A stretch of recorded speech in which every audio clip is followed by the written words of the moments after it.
Now, look, black Kamala Harris staffers have accused the campaign leadership of mistreatment and outright racial discrimination. This was part of an explosive article in the New York Times, which also revealed that the campaign leadership dismissed concerns that the Democrats were taking their base for granted. Josh, how do you read this? I mean, did the Harris campaign completely blow it?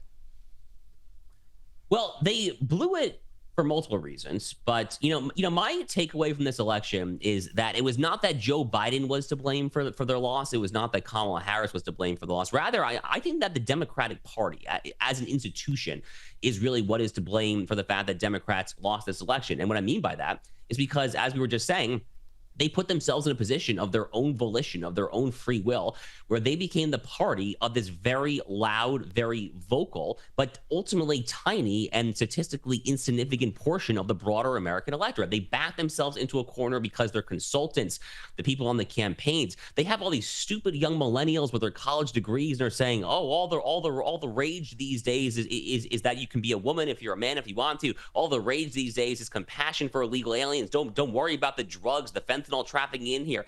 That ultimately is why they lost. And again, I have seen no indication since the election, none, that they have learned any of the right lessons, frankly. As someone who wishes them nothing but the worst, though, I'm pretty happy about that. Yeah, I completely agree. I think we're all with you here as well. Now, I've got to say, Josh, this really is the gift that keeps on giving, because have a look at this snub that Joe and Jill Biden gave Kamala. Have a look.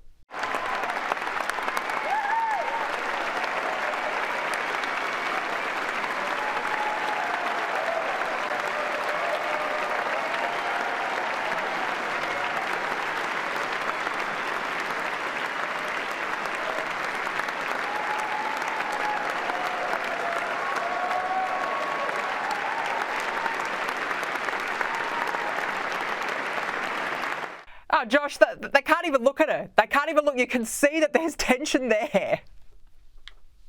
Yeah, you can cut the tension in that room with a butter knife, frankly. I mean, Joe Biden is clearly still peeved.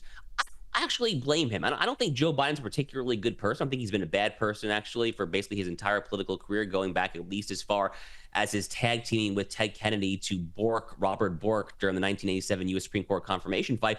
But despite the fact that he is not a good person, what happened to him in many ways was actually quite wrong, because he was cooed by his own running mate. He was cooed by Kamala Harris. I mean, he was cooed by the very person that he extended an olive branch to by putting her on the ticket in the first place back in 2020. By the way, it's not just Kamala Harris, it's also Barack Obama, for whom Joe Biden was the vice president of the United States. Barack Obama, along with Nancy Pelosi, and then Kamala Harris as well. But really, Barack Obama, probably above all, I mean, he was the #1 ringleader here. So Joe Biden, I mean, talk about someone who's been in politics for a half century, literally could not be going out with more of a whimper as opposed to a bang. Donald Trump's been in France. He's been making the rounds. He's got the red carpet treatment there. Do people even remember that Joe Biden is technically the president of the United States right now? Frankly, being here in America, we don't really hear much about him. And again, he can't get out of office soon enough, but already at this point, no one around the world is treating him like he's the president.